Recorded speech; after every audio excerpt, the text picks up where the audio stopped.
Thank you so much for joining us today. This is actually a part of our Student Perspective series to where we get to hear from you what you would like our faculty to do to best support you. So this one is very specifically focusing on our student athletes, and we are super excited that you have joined us. I'm going to go ahead and turn it over to Kristin. Great. Thank you. Well, thanks for having us here. Anytime our student athletes have the opportunity to talk with faculty beyond the classroom, we just really appreciate that. So we've got a great group of student athletes representing different majors, different sports. Some have been players and are transitioning into the coaching world. And so I think you're going to hear a lot of great perspective from them today, which will be great. I do want to just kind of lay out a little bit of groundwork here to help with understanding our world and our perspective from athletics. We have two campuses that have athletics here in Parkville as the Pirates, and then in Gilbert as the Buccaneers. And I've asked Jamie to just provide the footprint of both of our conferences. And so the Heart of America Athletic Conference that we're in here in Parkville stretches from Peru, Nebraska, which is just south of Omaha. If you go along I-80 all the way across to Dubuque, Cedar Rapids, over in Iowa. And then if you come down south, we've added a new school, which we used to be competitors with Missouri Baptist in St. Louis. Come back across the I-70 and you hit William Wood, Central Methodist, down into Olathe and Baldwin City with Baker and Mid-America. So that's our footprint. For the most part, we take vans or buses, but it makes an impact as to when our teams are traveling for games. If they have to stay the night, leave the day before, stay the night, or maybe they play a game east and then have to go down to St. Louis. So then they're staying 2 nights on the road before making their way back to Kansas City. Gilbert, their footprint is pretty much the Phoenix metro area. They'll go up into Prescott, Arizona, up into the mountains there. And then sometimes they have to fly over to California, rent vans or a bus once they're there, and spend days over there. So when our players are out representing Park University at either institution or at either campus site, there's that lift that they have in traveling and representing us. And so there's a lot of team time management with that.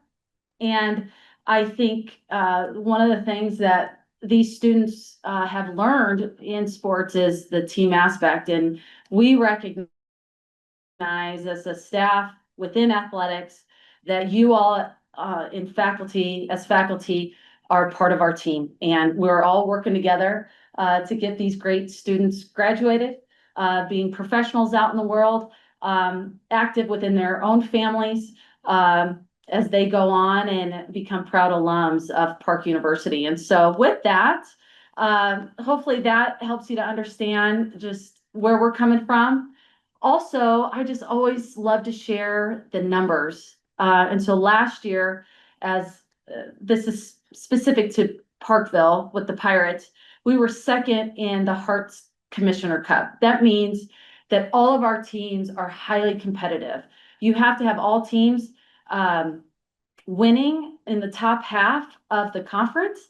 And for us to come in second, just hundreds of points behind the number one team is huge for us. And that's a huge accomplishment and goal that we've had. And we don't want to stop there, right? We want to now place in the Learfield Directors Cup nationally. We've got a ways to go in that, but that's our goal in representing Park and what these student athletes want to accomplish.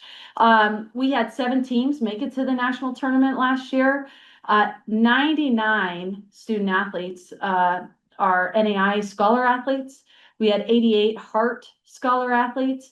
So they have GPAs that are gaining recognition academically, and that was a record at both levels.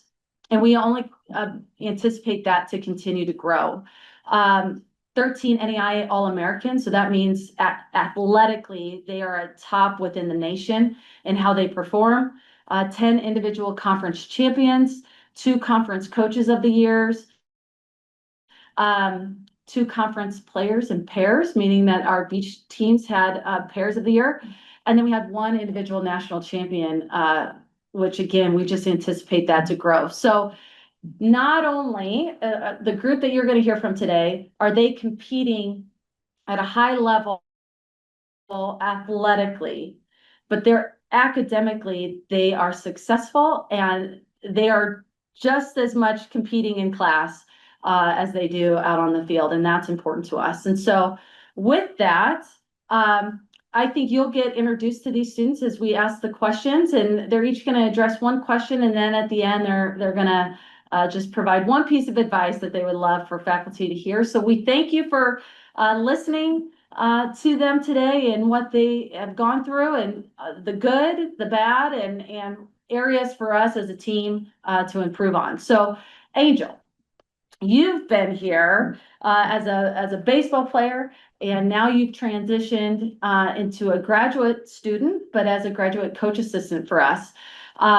I think in my time, I've seen the baseball team have a GPA higher than a 3.25 as a team. And when we say team GPA, that's the varsity athletes, and varsity is pulling 40 players. Yes. And so with that, in your time as a player and coach, how has the team been helped academically to achieve such a high team GPA? So the first thing that my head coach when I got here said us, we first students and then we're athletes. So we always try to manage academic first and then focus about the sport, because if you don't pass your classes, you're not gonna be able to play. So we always focus, and there's a lot of players that try to get shortcuts and all that stuff, and that doesn't work like that. And we make them pay the consequences in order, hey, go to study hall, hey, go get tutoring. And that's how we did it when I was there. But now, since I'm a coach now, and I try to like be in their shoes sometimes and be a little bit more understanding, hey, what's going on? Like I try to communicate with them in order to get them to where they want in academics. Yeah, and I know we were visiting prior to this, you had mentioned the Step Up program was a Yes, huge yes. piece of helping you academically, English as a second language for a lot Right. of your players.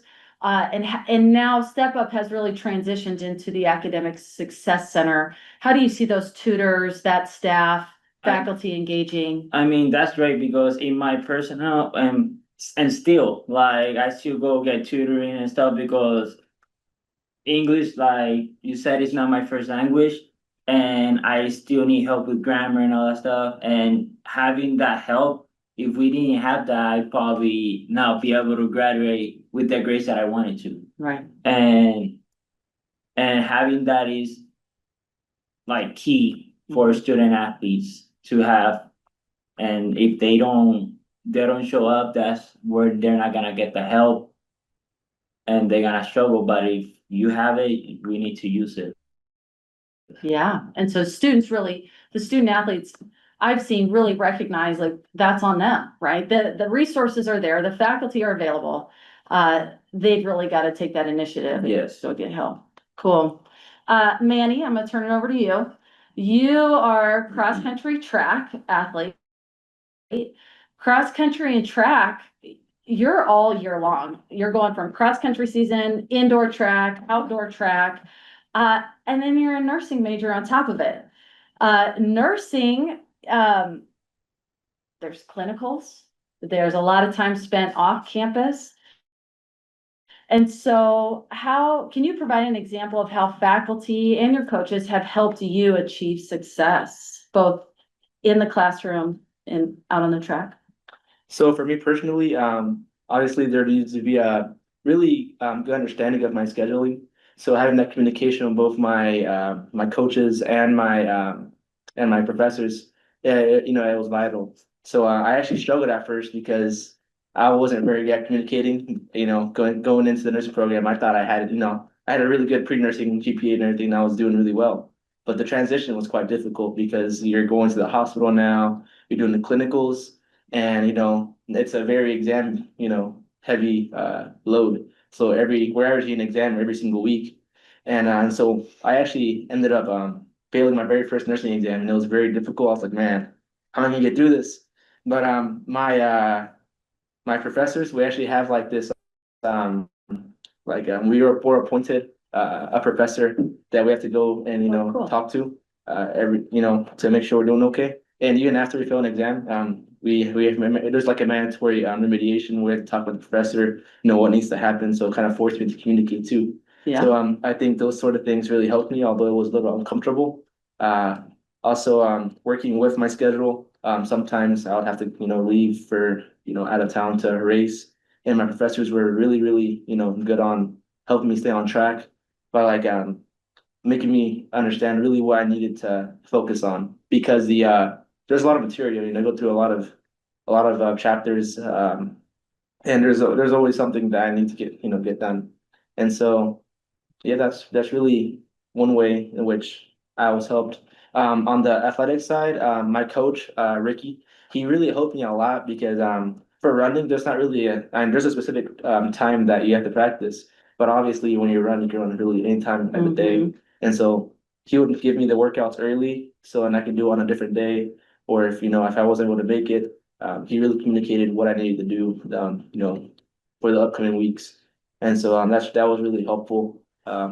It really helps also that the student to professor ratio is very small. Yeah. So the professors can really get to know me better. That's great. I don't know if you know this, but so Janine Wilson, who helps manage the nursing program, we meet before every semester to go over the list of who are the student athletes that are in the nursing program, so we can help identify what their game schedule is. So knowing that typically when track's gonna run, or if you're a basketball player or volleyball, whatever that might be, we pretty much know when that conference game schedule is. And so she's been fantastic to help take that into consideration in scheduling the clinicals. And I would really put this out to any faculty or dean that we want to work with your program. Our coaches are out recruiting these student athletes, and when a certain academic major makes it achievable for the student to be successful both in the classroom and out on the playing field, we want to find more of those athletes that fit those majors. So we want to work hand in hand in this, and nursing's just been awesome for that. And so I'm glad to hear your experience. Tyler, all right, basketball player, transferred to us. It's going into your second senior year. And so you've seen a lot of options academically, whether you're in person or with online classes. And so with that, I think Park has been great of all the options that we can offer academically. Maybe you're in term 1 or term 2, and so what are the pros and cons as a student athlete for these different variations?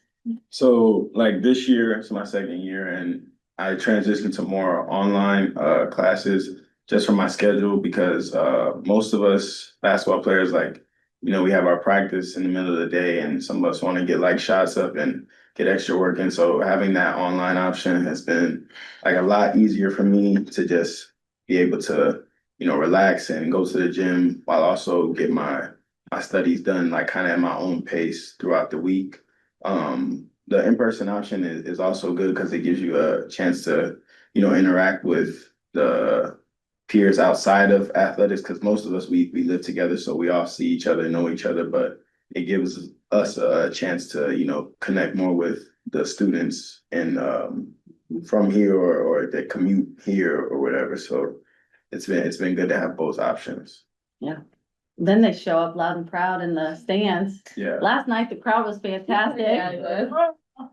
Okay, we just played MNU last night for volleyball. We had a blackout. Our fans were on their feet the whole time, and it's always so great to see the teams interact. And then too, for the non-athletes that you do engage with both in the classroom, throughout the cafeteria and faculty, we would love to have you. We've started faculty appreciation game nights as well. You get in free. We'll let your family in for free as well. It really makes a difference, when you see your professor. Yeah, absolutely. Us showing up to like class, which is obviously should be mandatory, but then on the end, you guys show us love by coming also to our games, would mean a lot too. So That's great. Okay, we're gonna move over to Patty. Patty, women's soccer, fantastic athlete there out on the pitch. You're hoping to continue to play professionally in a way, right? Soccer beyond park. I gotta read this question. I wanna make sure I get this one right. And I gotta put on my glasses, y'all. It's happening. Recently, women's soccer has had to travel on Wednesdays to our long distance conference opponents. And what I think is interesting here that I would love for faculty to know and understand as administrators, when we're working with the conference office, we are asking them to schedule these long distance opponents. So you remember the map, the ones that are on the east side. We said, can you give those to us on Saturday, as Saturday games? That way we can leave Friday afternoon, have all Saturday and Sunday to recuperate. But that didn't work out this year for soccer. Soccer, all of our long trips are on Wednesday. Yep. And that makes it difficult for all parties involved. But I think things that I would love to hear from you, is can you help express the frustration the team has felt from faculty regarding missing class for these games on Wednesday? Can you speak to that? Yeah, so our coach does a great job before season sending out a list for us saying like when our games are, what time we have to leave at, specifically the time we have to leave at. And then if we know that a professor is going to have an issue with it, we go and have them sign that piece of paper acknowledging these are the times, these are the days that I will be leaving early at, so they know. And then we have them sign it, and then we give that sheet to our coach. And so if we have any more issues, we can at least say, hey, you signed it, you knew about it. The issue was that these professors, so I know that, I think it was like a psychology one, maybe. Not necessarily call them out, just that we've had some. Yeah, Yeah. we've had some majors that have had, it's like across the board, most of the 8 majors. They signed off the piece of paper, and then when asked to leave early, they are told no.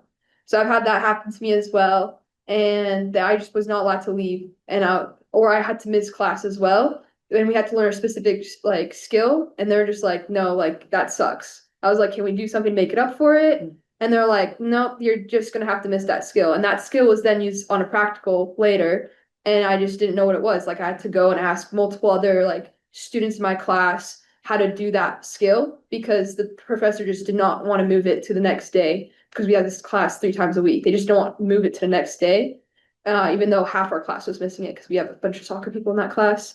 So, and then the other students, they got marks deducted for not participating in class. They had participation grades for attendance, and they were told they're not going to be in class. And the professor said, they're like, okay, that's fine. And then later on, marks were deducted for not being in class, even though they were told and emailed beforehand as well. So the girls actually went out of their way and emailed them ahead of time saying, hey, just a reminder, I'm not going to be here.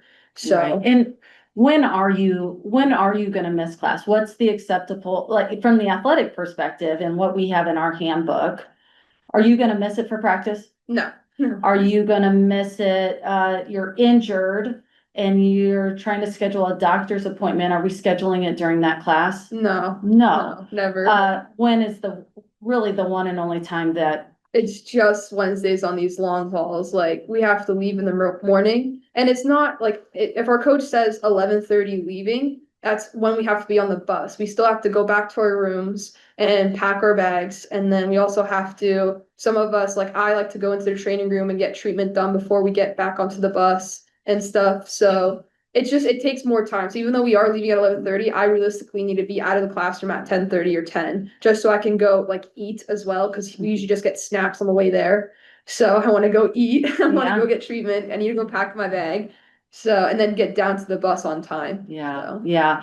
I will say, for faculty, this is probably in my time here, I'm appreciating having this opportunity because we want to have these conversations again to figure out solutions.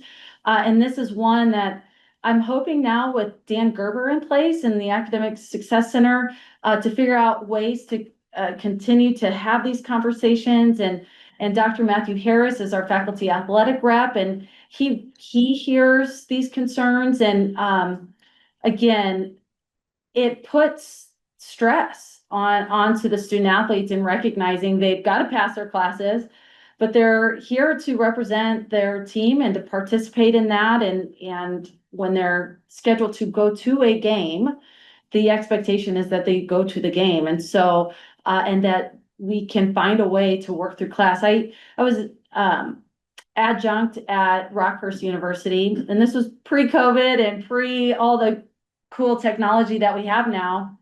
And I taught Wednesday nights. It's when conference basketball happened, 16-week schedule. 8 of those Wednesdays, the basketball players weren't going to be at. And so I just took my camera before we had these awesome owls, and I just recorded everything, sent it out to those players, and then we would meet separately. It took some work, but I think having the understanding of what that requirement is for them as a student athlete, I think brought value to the athletic program, to that sports management program.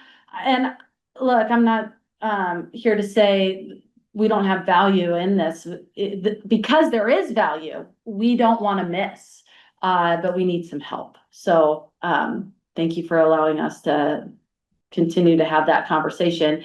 And that leads into grade checks. And with Canvas and with Dan's team, we are getting weekly grade checks that's real time. And so if we could just help express, keeping those up to date is really important. And I think as some of our athletes who are transitioning into the coaching world and recognizing that the eligibility, the academic eligibility that's required to perform athletically, the sooner we can intervene with students that are struggling in a certain class, and we know that we can get them to the Academic Success Center and have touches by tutors, by Dan's team, that they are going to be successful in your academic program. We're a team here. We are trying to do that. And so it just helps us if you can keep those grade books up to date, and accurate for us to then help communicate to those student athletes.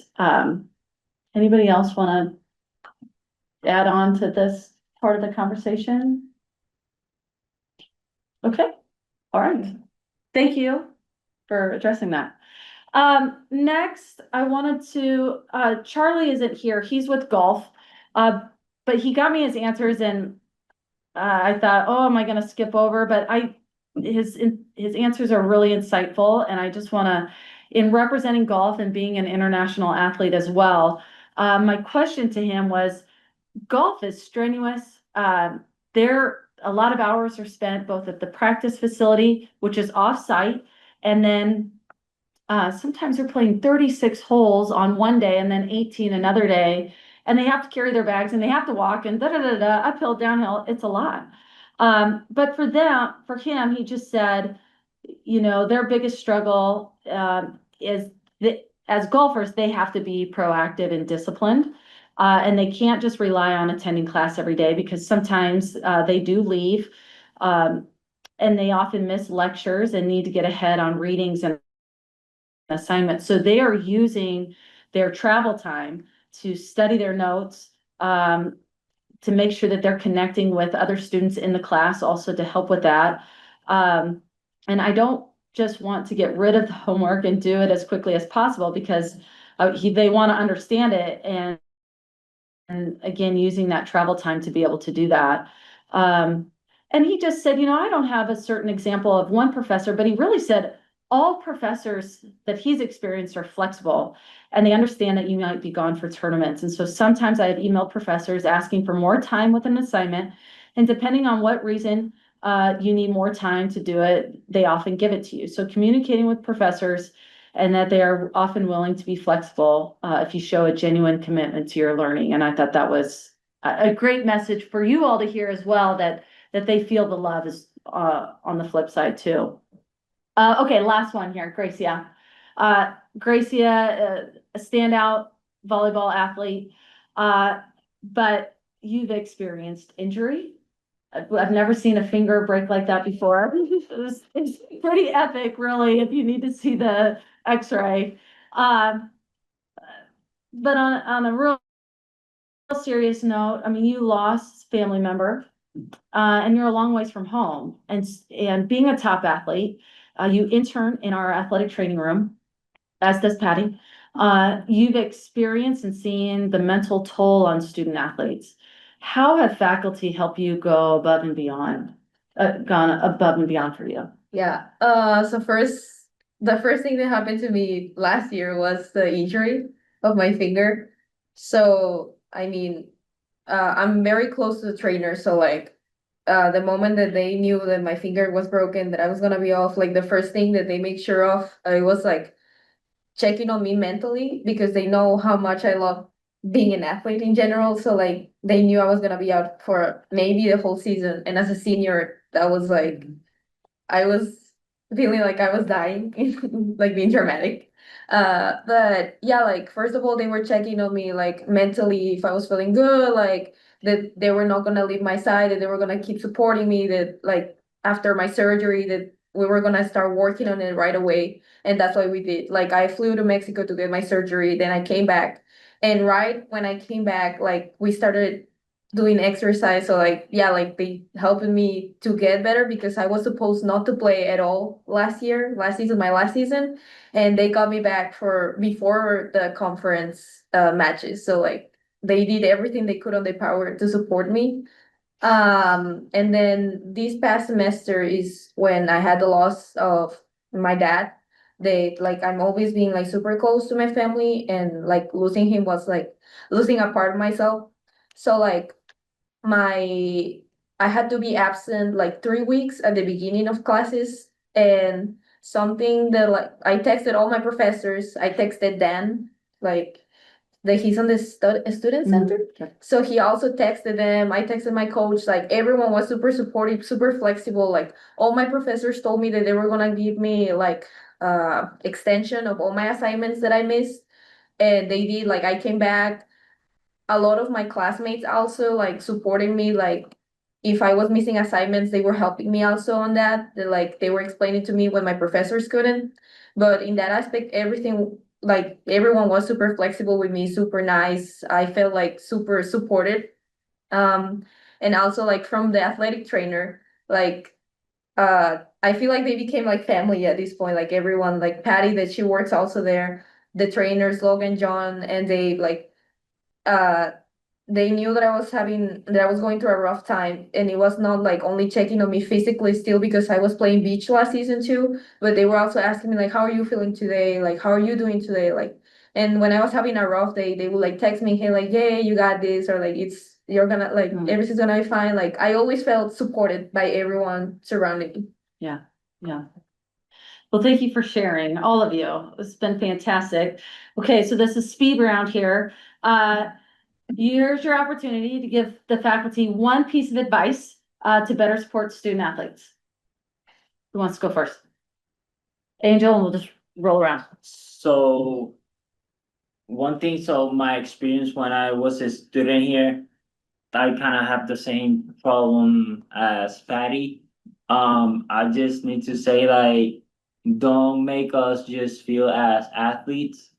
Make us also feel like we have a future outside of the athletic, like to be professionals in our careers. Great, Patty. One piece of advice I would give, going off of Angel, is we're not trying to be like a burden to you guys. We do want to be like, we are students first, then athletes. We're here for a degree first. And like the athletics is just there to help us get our degrees. So we aren't trying to burden you guys when we are asking you guys for extensions. Just try to work with us. Yeah, I think it's definitely important to understand where the students is coming from because for, a lot of students, they rely on the financial support, from a scholarship to be an athlete. I know I do a lot because, my parents, they don't have much money. And so I think just be understanding, and I think the communication is a big part of it because especially since the students to professor, the ratio is very small here. Something I really enjoyed is one of the reasons why I came to Park is that the professors can really get to know the athletes. Yeah, I would just say on that, I think there's a big misconception that all the student athletes are full ride students. I can tell you that is rarely the case. And everybody's got skin in the game here, right? And what I think is interesting is Charlie says, okay, I gotta put my glasses back on.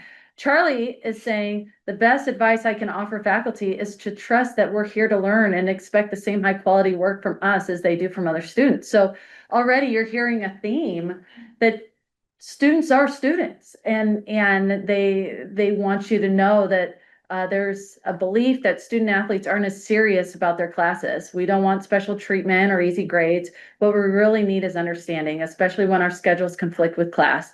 By holding us to the same standards, you show us that you believe we are capable of succeeding in both sports and academics. This kind of support looks like being clear about what's expected from the very beginning of the semester, being open to communication and flexible when we have to miss class for a game, and encouraging us to do our best work, just as our coaches do on the field. When faculty treat us as serious students, it pushes us to be better and proves we can balance both our passions successfully. All right, Kyle. Yeah, I would just, kind of to piggyback off what Grace has said, like just the mental aspect, like I dealt with a loss last year. I know people that dealt with losses. So just like being understanding with us. And for some of us, like this is like a job, like this is life.